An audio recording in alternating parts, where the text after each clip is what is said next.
Hey guys, Ogs here from the US. Welcome to the channel and thank you for watching. I'm going to do some quick reviews because we had two games in the Premier League today. And before you go to bed, I'm gonna give my opinion. The first one was between Leicester City and Brighton. And this game was very important for me because I wanted to see Ben Chilwell. I wanted also to see Tariq Lamptey, the young lad that left Chelsea Football Club in January.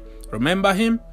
Yeah, so he started his very first game in the Premier League and it was immense. The guy was really good. And people started comparing him with Reece James, but that is another topic for another day, man. But hey, let's just appreciate that Chelsea really know how to train youngsters. Mad in Chelsea, and he's really exploding right now at Brighton, and it's good to see. I'm so happy for the kid, man.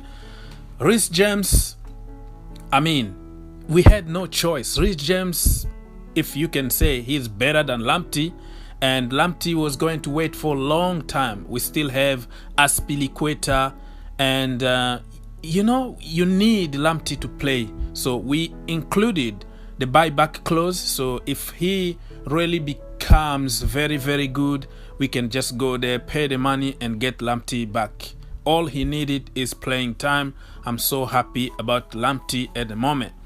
And the game was good, you know. The guy, what's his name again? Neil Mompey. Yeah, the guy who was a hero against Arsenal, he turned to the villain against Leicester City. He missed a penalty.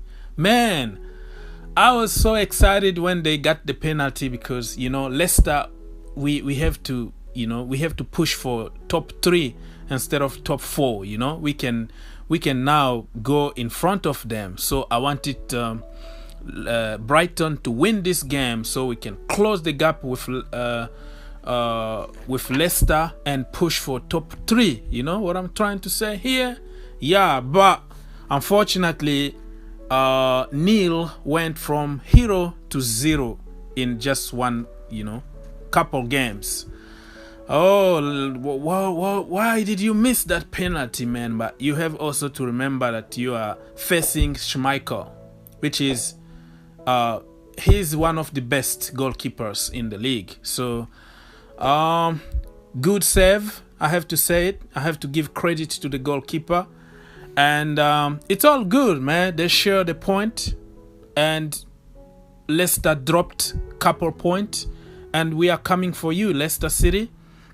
But it was a very good game. Let me know if you watched Tariq Lamptey and what do you think about the young lad. Do you think we made a mistake by keeping Reece James instead of keeping Tariq Lamptey? And also remember, we had no choice. We only had 1 year left on his contract, and if we wanted to get some more money on him, you know, that was the perfect time to get some money and also include the buyback clause to his contract so we can probably in the future get him back at Chelsea Football Club. And he wanted to play. He came to Frank Lampard and said, hey buddy, I love the club. This is my club. I've been here since the age of 8 and I would like to play for Chelsea, but right now I need playing time. And the right decision for me will be to move somewhere where I can have more playing time, and maybe in the future, who knows, I might come back to the club. And everybody understood that, you know, very respectful. He didn't try to force the move or request the move or whatever. He kept it very respectful, and he only played like, I don't know, 30 minutes in the main team with Chelsea Football Club. He's been killing it in the reserve team or whatever, academy, whatever you want to call it. But at Chelsea, you know what we do, right? We don't give those youngsters enough playing time with the first team.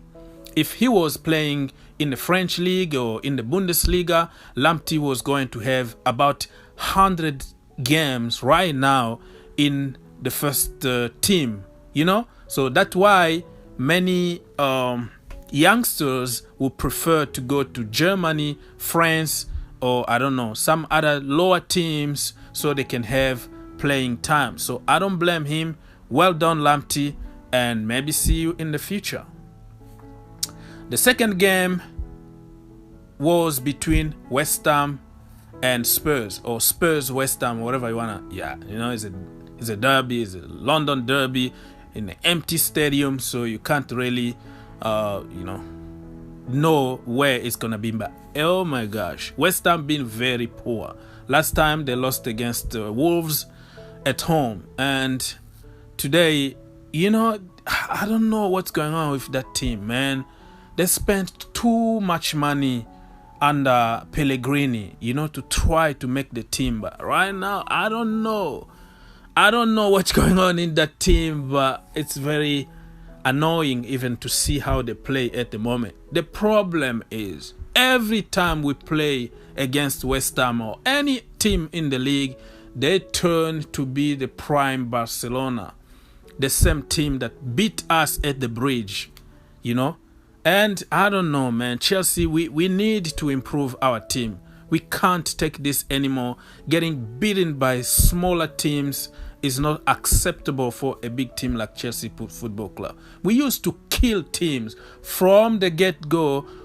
We used to intimidate the teams even before we start the game, because you look at Didier Drogba, John Terry, Frank Lampard already, like Michael Essien, and you're already afraid of the team you are going to face. But right now, everybody got a chance. They are not afraid of us anymore. That's why we need power next season, man. Come on, Kai Havertz. Come on, Timo Werner. Come on, Hakim Ziyech. Come on, Said Benrahma. Come on, Koulibaly in the defense, or Gabriel. Oh my gosh, I'm dreaming here and getting excited for no reason. Anyways, let's go back to the game. It was between two small teams in London. Our, I can call them noisy neighbors. Nothing more than that.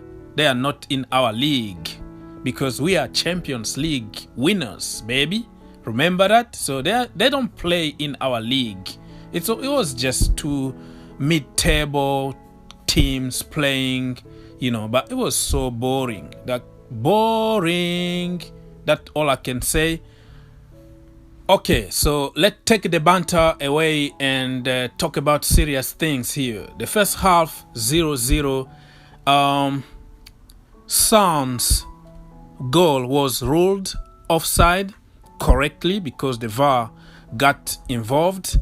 And in the second half, West Ham, man, they score an own goal. What a goal.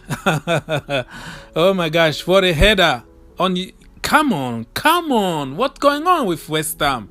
And Harry Kane. This guy is a top striker. He is in the next level. I'm telling you, even Tammy Abraham always repeat that he admire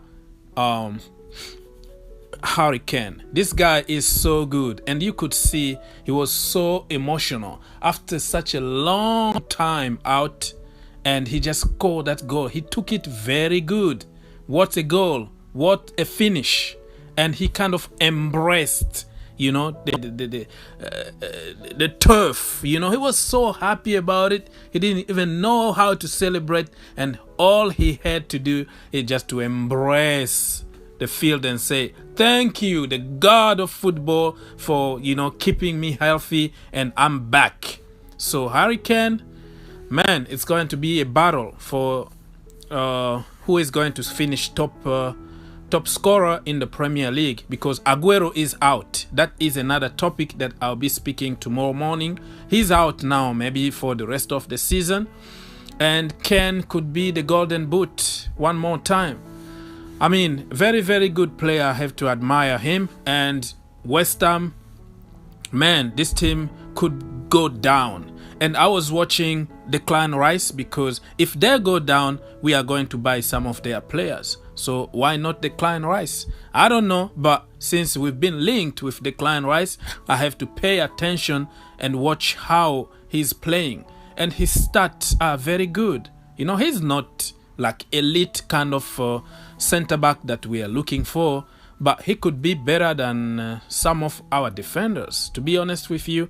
And he got experience in the Premier League. So if Frank Lampard decide that, hey, we go for him, why not? If he's gonna be cheaper than, you know, the 70, 80 million that people have been telling us, I will have to accept it because I don't make decisions. I have just to support the decisions made by the board or the management team. Anyways, guys, thank you so much for watching. Good night to you and see you in the next one.